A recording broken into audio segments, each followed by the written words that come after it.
जैसा कि हमने वर्ल्ड ऑफ इमॉर्टल्स के लास्ट एपिसोड में देखा कि शाओ चेन की फाइट हो चुकी होती है प्रिंस के साथ में, क्योंकि प्रिंस जियो स्क्रोल का यूज करते हुए अपनी पावर्स को बढ़ा चुका था और उसके कटे हुए हाथ की जगह पर आ चुकी होती है स्नेक की पावर, जिसकी वजह से प्रिंस जियो की कॉम्बैट पावर और भी ज्यादा बढ़ गई थी। उसके बाद जब उन दोनों के बीच में एक काफी खतरनाक फाइट होती है तो फिर वहां पर आ जाता है प्रिंस जियो का सेनापति, जिसको अपना सैक्रिफाइस करना पड़ जाता है प्रिंस जियो को बचाने के लिए। जिसके बाद प्रिंस फिर से बन चुका होता है एक डेमन और उसकी फाइट हुई होती है शाओ चेन के साथ में। लेकिन शाओ चेन यहाँ पर चालाकी के साथ में अपने पावर्स को यूज करता है और प्रिंस जियो को डीमन की बॉडी से बाहर निकाल ही लेता है। जिसके बाद फिर हम अगले ही सीन में उस जगह को दिखाया जाता है जहाँ पर प्रिंस और शाओ चेन की फाइट हुई थी, बहुत ही ज्यादा खतरनाक। और फिर तभी वो अपने बारे में बताते हुए कहने लग जाता है कि मेरा नाम है शाओ चेन और मैं यहाँ पर आया हूँ ह्यूमन वर्ल्ड से। मेरे घर को कहा जाता है कुशु और मैं तुम सभी को चैलेंज करता हूँ कि मुझे यहाँ पर पूरे के पूरे आइलैंड के ऊपर कोई भी नहीं मार सकता। अगर किसी के अंदर भी हिम्मत है तो मेरे सामने आकर दिखाए और मेरा मुकाबला करके दिखाए। मैं ये दावे के साथ मैं कह सकता हूँ कि अगर कोई भी मेरे सामने मुझे चैलेंज करते हुए आएगा तो मैं उसको अपने ही हाथों से जान से मार दूंगा। ये बात सुन के सुपर अलायंस के सभी बंदे एकदम ही शॉक हो जाते हैं।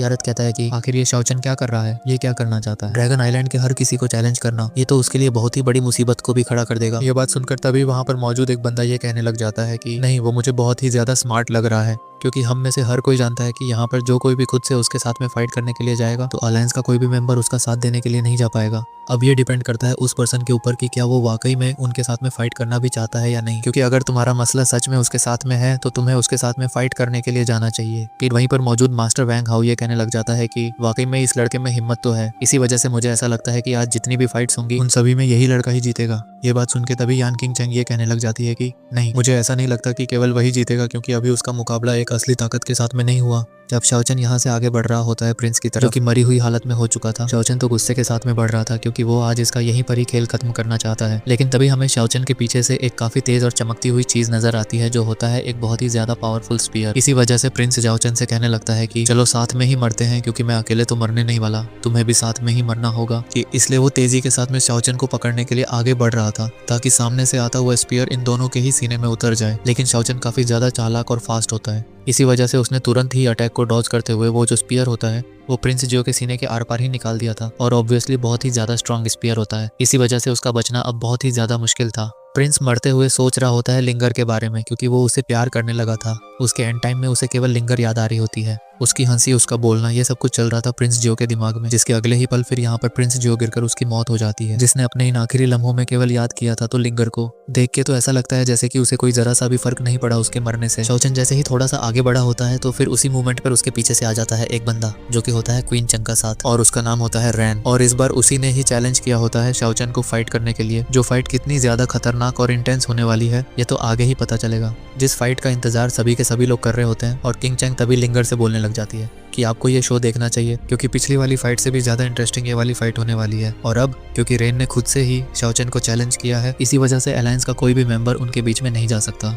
जो नज़ारा देखकर तो यारत भी ये कहने लग जाता है कि क्या वाकई में रेन चैलेंज कर रहा है शाओ चेन को। जो नज़ारा देखकर तभी उन्हीं में से एक बंदा ये कहने लग जाता है कि चलो देखते हैं कि आखिर रेन करना क्या चाहता है। लिंगर क्वीन चंग से कहती है, क्या यही है वो तुम्हारी प्लानिंग जिसके बारे में तुम मुझसे बात कर रहे थे। और अब रेन अपनी पावर्स को एक्टिवेट करते हुए आ जाता है शाओ चेन के सामने, जिनके बीच में एक बहुत ही जोरों की बिजली भी कड़क लगती है, यानी कि इन दोनों की फाइट के बीच का आगाज हो चुका था। तभी फिर शाओ चेन रेन से ये कहने लग जाता है, तुम मुझे ये बताओ कि तुम तो वही हो ना जिसे उसकी ही कम्युनिटी के द्वारा निकाल दिया गया था। जो बात सुन के रेन कहने लग जाता है, अभी फिलहाल में उसके बारे में बात करने का सही समय नहीं है। अभी तो मेरे लिए सबसे ज्यादा जरूरी यही है कि मैं तुम्हारी मौत चाहता हूँ। जिसने अब तुरंत ही अपनी पावर्स को एक्टिवेट करके अपने स्पीयर को वापस बुला लिया था, जो कि सीने में घुसा हुआ था प्रिंस जियो के। रेन तभी शाओ चेन से कहता है, हाँ देखो, मैं काफी अच्छे तरीके से जानता हूँ कि तुम्हारी कॉम्बैट पावर कितनी ज्यादा गजब की हो चुकी है, लेकिन दुर्भाग्यवश तुम्हारा जो लक है इस बार वह तुम्हारा साथ नहीं देगा, क्योंकि तुम पहले ही ड्रैगन आइलैंड के काफी सारे बंदों के साथ में पंगा ले चुके हो, जो सभी के सभी ही तुम्हारी जान लेना चाहते हैं, जिनमें से एक मैं भी हूँ। जिसकी बात को सुन के शाओ चेन कहने लग जाता है, देखो मैं कभी भी लक में बिलीव नहीं करता,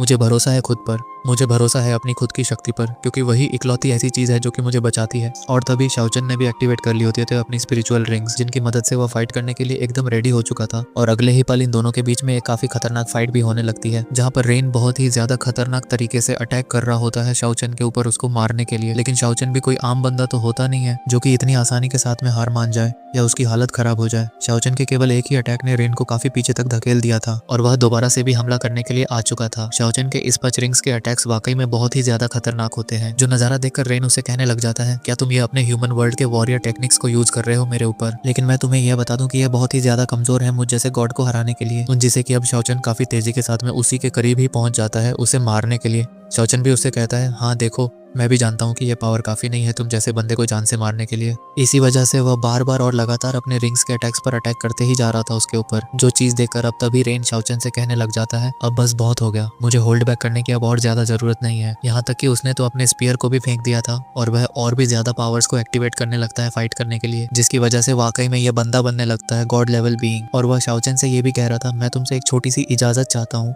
क्या मैं तुम्हारे ऊपर एक स्पेल कास्टर के तौर पर तुम्हारे ऊपर हमला कर सकता हूँ? मैं तुमसे इस बात का वादा करता हूँ कि अगर तुम मेरे हाथों से मरोगे तो तुम्हें मोक्ष की प्राप्ति हो जाएगी, तुम्हारी जिंदगी संवर जाएगी अगर तुम मेरे हाथों से मरोगे। और वह जो यहाँ पर पावर्स को यूज कर रहा था उसकी वजह से आसमान से एक बहुत ही ज्यादा स्ट्रॉन्ग आर्म नीचे आने लगता है, जिसके पार्ट्स धीरे धीरे करके असेंबल होते जा रहे होते हैं रेन की बॉडी के ऊपर।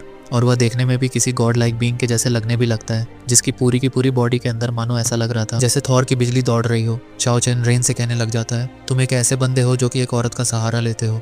रेन अपनी उन गॉड पावर्स की मदद से अपनी स्पीयर को भी और भी ज्यादा पावरफुल बना देता है, जिसकी वजह से वह वाकई में एक गॉड के बराबर बन चुका था। और वह कहने लग जाता है, तुम जैसे इंसानी चींटियां मेरे सामने कुछ भी नहीं है और मैं तुम्हें मिट्टी में मिला दूंगा। तो जिसके तुरंत ही बाद अब वह अपने स्पीयर को लेकर बहुत ही ज्यादा स्पीड के साथ में बढ़ने लग जाता है शाओचन को मारने के लिए। तो फिर इन दोनों के बीच में एक काफी ज्यादा खतरनाक फाइट स्टार्ट हो जाती है। उसने जैसे ही अपने एक स्लैशिंग अटैक को यूज किया था तो वह अटैक तो इतना ज्यादा स्ट्रांग होता है कि उसने तो शाओचन के द्वारा बनाई गई एनर्जी शील्ड को भी ब्रेक कर दिया था। जिसके बाद फिर रेन ने अपनी फुल स्पीड के साथ में शाओचन के ऊपर काफी सारे हमले करने शुरू भी कर दिए थे। वो बार बार और लगातार शाओचन के ऊपर इतने ज्यादा हमले कर रहा था कि अब तो शाओचन को उसके हमलों को डॉज करने में भी दिक्कत होने लगती है। और जैसे ही इस बार रेन अपने स्पीयर को यूज करने की कोशिश करता है तो शाओचन भी अपनी रिंग्स को शील्ड बनाकर इस्तेमाल करता है। इस बार अब रेन अपने एक बहुत ही स्ट्रॉन्ग अटैक को यूज करने वाला था शाओचन के ऊपर, जिसकी वजह से दोनों के ही बीच में एक काफी ज्यादा खतरनाक पावर क्लैश भी देखने को मिल जाती है। यहाँ तक कि अब तो शाओचन की भी हालत खराब होने लगी थी उसका मुकाबला करते हुए। रेन तभी शाओचन से कहता है, अब तुम्हें अच्छे तरीके से पता लग रहा होगा गॉड की पावर्स के बारे में। गॉड की ताकत कोई छोटी मोटी नहीं होती जो कि तुम जैसा कोई भी मॉर्टल आके उसका मुकाबला कर सके या उसके सामने खड़ा भी हो सके। इसका तुम्हें खामियाजा भुगतना होगा, बल्कि यह बहुत ही ज्यादा खतरनाक होने वाला है तुम्हारे साथ। जैसे कि शाओचन के चारों तरफ घूमती हुई थंडर को देख पाते हैं, जो नजारा देखकर क्वीन चेंग लिंगर से कहने लगते हैं, आप चिंता मत कीजिए, ये जो बैटल है वह बहुत ही जल्द खत्म हो जाएगा और शाओचन भी मारा जाएगा। क्योंकि क्वीन चेंग रेन की पावर्स के बारे में काफी अच्छे तरीके से जानती है कि यह बंदा क्या कर सकता है। और इस बार वाकई में रेन ने अपना एक गॉड लेवल का अटैक किया होता है, जिसको रोकने में शाओचन की हालत खराब होने लगी थी। उसने अपने आप को बचाने के लिए जितनी भी शील्ड बना के रखी होती है वे सभी की सभी ही ब्रेक हो जाते हैं एक ही झटके में, जिसकी वजह से शाओचन जमीन को फाड़ते हुए काफी दूर जाकर गिरता है।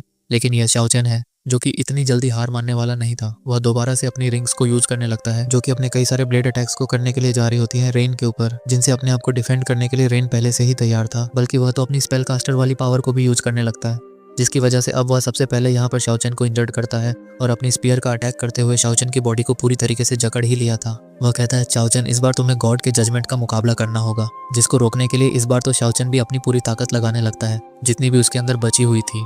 रेन भी काफी अच्छी तरीके से जानता था और शाओचन भी काफी अच्छी तरीके से जानता था, क्योंकि इस बार का यह स्पीयर अटैक इतना ज्यादा खतरनाक होता है कि इसका असर चारों तरफ ही दिखाई दे रहा था, जो कि बढ़ते ही जा रहा था। सभी लोग ये नज़ारा देखकर एकदम ही शॉक हो जाते हैं और अलायंस के लोग भी कहने लगते हैं, वाकई में सोचना नहीं था कि रेन इतना ज्यादा पावरफुल होगा। तो यारद कहता है, चलो आखिरकार कम से कम उसने शाओचन को ठिकाने पर तो लगा ही दिया। एक बंदा यह भी कह रहा था, सच में मैंने भी ये सोचा नहीं था कि रेन की डिवाइन पावर इतनी ज्यादा स्ट्रांग होगी कि शाओचन को इस हद तक सुप्रेस कर पाएगा और अपना इतना ज्यादा खतरनाक अटैक भी कर पाएगा। देखने में तो ऐसा ही लग रहा है जैसे कि शाओचन का काम तमाम ही हो गया हो इस अटैक के साथ। रेन ने शाओचन के ऊपर इतना जोर का अटैक किया था कि वह जमीन को फाड़ते हुए काफी फुट नीचे चला गया था। जिसके बाद फिर रेन शाओचन के सामने आकर यह कहने लग जाता है, मॉर्टल्स तो मेरे सामने ऐसे हैं जैसे कि धूल की मिट्टी के कण। आखिर तुम खुद ही सोचो शाओचन कि तुम्हारे पास में इतनी ताकत कैसे होगी कि तुम मेरे अटैक को ब्लॉक भी कर पाते, जिसके खुद के ही अंदर बसी हुई हो सन और मून की पावर। तुम्हारी किस्मत में आज मेरे हाथों से मरना लिखा था और वह मैंने करके भी दिखा दिया।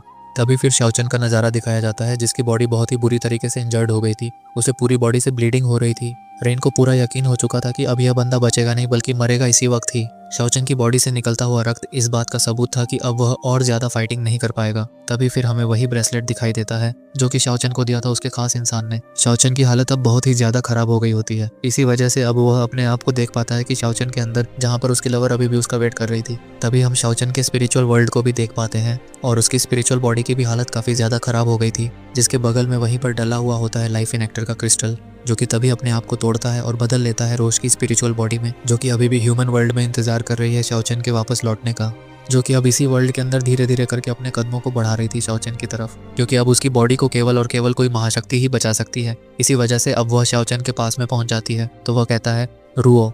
शाओचन को याद आता है कि मैंने रोज से यह वादा किया था कि चाहे कुछ भी हो जाए लेकिन मैं वापस जरूर से आऊंगा तुम्हारे लिए किसी भी हाल में। जिसके आगे की फाइट हम नेक्स्ट पार्ट में देखेंगे।